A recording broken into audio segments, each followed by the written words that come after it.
અમદાવાદ ખાતે સરદાર ધામ આયોજિત ઓનિક્સ જીપીએस 2025 देश का एक्सपोનું આયોજન કરાયું। આગામી તારીખ 9, 10, 11, 12 જાન્યુઆરી 2025 દરમિયાન હેલીપેડ એક્ઝિબિશન સેન્ટર ગાંધીનગર ખાતે કરાયું છે, જેનો ઉદ્દેશ્ય અમદાવાદ અને ગાંધીનગર સહિત સમગ્ર ગુજરાતના વેપાર ઉદ્યોગ જગતને વૈશ્વિક સ્તરે પહોંચાડવાનો અને તેમને આંતરરાષ્ટ્રીય કક્ષાએ યોગ્ય પ્લેટફોર્મ પૂરું પાડવાનો છે।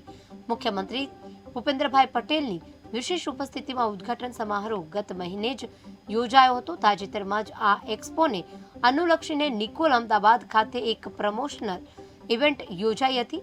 જીપીબીએસ અને president Govindbhai Varmora, vice president Nilesh Jetpariya તથા વાઇસ પ્રેસિડેન્ટ જશવંતભાઈ પટેલ અને એક્સપોના કન્વીનર સુભાષભાઈ ડોબરિયા ઉપસ્થિત રહ્યા હતા।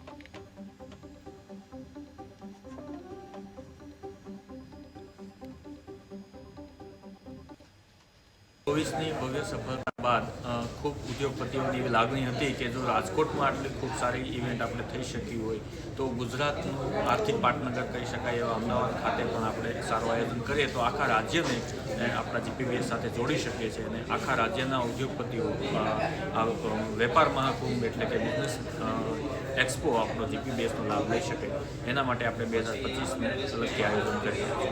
1000+ સ્ટોલ હતા અને 25માં એ લગભગ 1500+ સ્ટોલ થવા જઈ રહ્યા છે એવું અત્યારે અમારું। દરેક બિઝનેસને એક્સપો થકી ખૂબ લાભ થતો હોય છે। દુનિયામાં ખૂબ એક્સપોની ઇવેન્ટો થઈ છે, ભારતનું એમાં કોન્ટ્રીબ્યુશન માત્ર 2%નું છે। જો ભારતના ઉદ્યોગપતિને વિકસવું છે અને ભારતના ઉદ્યોગપતિઓને દુનિયાના ફલક પર લઈ જવું છે તો આવા એક્સપોના માધ્યમથી જ દરેક ઉદ્યોગપતિઓ જઈ શકશે। એટલે એક્સપોનું ઉદ્યોગના વિકાસમાં